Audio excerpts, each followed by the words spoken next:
Hey guys, my name is Dr. Sam. Today I wanted to talk about the evidence for social distancing, especially in regards to COVID-19.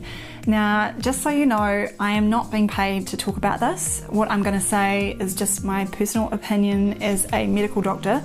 However, you are entitled to your own opinion, and I would strongly encourage you to do your own research on this topic so that you can make up your own mind. I will link the references that I've used in the description below. Now, I don't know what your personal situation is in regards to being in lockdown, as everyone is under a lot of strain, but let me tell you about what is going on in my home country, New Zealand. We have to remain at home in our social bubbles. We can leave our house if we need to go to the supermarket, pharmacy, if you are an essential worker, or to exercise. You cannot go swimming, hunting, tramping, or do anything that may put extra strain on emergency services. You cannot talk to anyone outside of your social bubble at a distance of less than 2 meters, which includes family, friends, and co-workers. And lately, when I've gone for a walk or run, I notice people don't even want to make eye contact, and they often cross the street or act panicked and move away from you like you have leprosy. The first time I went to the supermarket after we went into lockdown 3 weeks ago, I saw someone wearing a gas mask. Now, why would someone want to wear a gas mask at a supermarket? I'd presume that it's either a practical joke or it's because they are scared and think that they might die from an infection that is hanging around in the air. I don't blame that person for feeling scared, as most people don't understand what the medical risks are to them, as we're bombarded every day by the media about how dangerous it is when people don't practice social distancing. So I decided to look into this myself, as I wanted to understand what scientific literature is behind social distancing. Before I get into the interesting stuff, I thought I'd quickly recap on how infectious diseases used to be dealt with when there was no treatment available for a disease. One word: quarantine. The practice of separating the diseased from the healthy has been around for a very long time. In the Old Testament, for instance, rules existed for isolating lepers, or people who have leprosy. It wasn't until the Black Death of the 14th century where Venice established the first formal system of quarantine, where they made ships lay at anchor for 40 days before landing. Should we quarantine people with COVID-19? Leslie, go home. You're sick. I'm not sick. It's just allergies. Come on, guys. Just let me in there. No, you can't come in here. You're not coming in. Now, Leslie, you look tired and you're all sweaty. You look tired and you're all sweaty all the time. What's your excuse? You want to go there, Jerry? No. One of the problems with COVID-19 is the fact that seemingly there are many people who have tested positive for it, but are completely asymptomatic, meaning they have no symptoms and don't go on to develop symptoms. Apparently up to 30% of people with coronavirus are asymptomatic and never show symptoms. This figure may be much higher, even as high as 80%, as there have never been any studies comparing rates of positive tests in a control population. Therefore, it's not as easy to quarantine individuals with COVID, as many are completely well, and unlike leprosy, where people mostly have symptoms. On the flip side, there are no lasting disfigurements or health concerns with coronavirus for the average person. Once you are recovered, you are back to normal.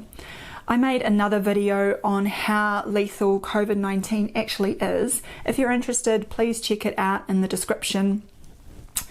Yeah. So what's the science behind social distancing? There's one systematic review article that looked at how effective social distancing is in reducing the spread of influenza. It looked at 12 modelling and 3 epidemiological studies.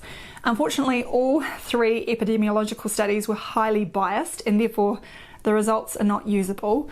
And if you have any familiarity with computer modelling, you'll understand how highly unreliable these results can be, as you have to plug in hundreds, if not thousands, of variables, and the end result can be manipulated by changing the variables that are included in the study. Examples of recent computer modelling gone wrong is from the Imperial College of London, who estimated the risk of infection and death from coronavirus to be 131 times greater than it actually has turned out to be. In this systematic review, the modelling studies support social distancing in non-healthcare workplaces, but I am highly dubious that these models play out in reality. There have been no observational studies in real human beings to determine if social distancing works.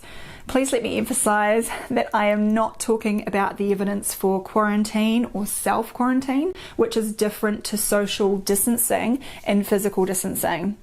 Prior to COVID-19, social distancing was a term that was hardly used or advised by doctors, and now everyone seems to be an expert on this, and the definition of what constitutes a safe distance changes by the day.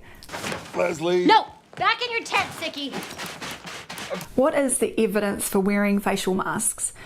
To summarise, all the studies have only looked at healthcare workers and mask use. Specifically, if healthcare workers wear masks, does it prevent them getting sick from an infectious disease? Despite widespread use of masks in healthcare workers, there is very little clinical evidence that these prevent infection with airborne infectious diseases. And what was quite disappointing is there was a really good study called the RESPECT study that was originally going to answer how well do respirators, aka masks, prevent airborne infectious diseases. But then they changed the outcomes when it was published and only compared two different types of masks and asked which one was better. Unfortunately, we don't have one study looking at whether wearing masks and gloves in the community does anything to prevent catching respiratory infections. What I personally believe is far more troubling is social isolation and the generalised suspicion we have for our neighbours, our friends, co-workers and strangers in the street. Many studies have been done on social isolation, and long term it increases the risk of premature death, while short periods of isolation can cause increased anxiety or depression that start within days.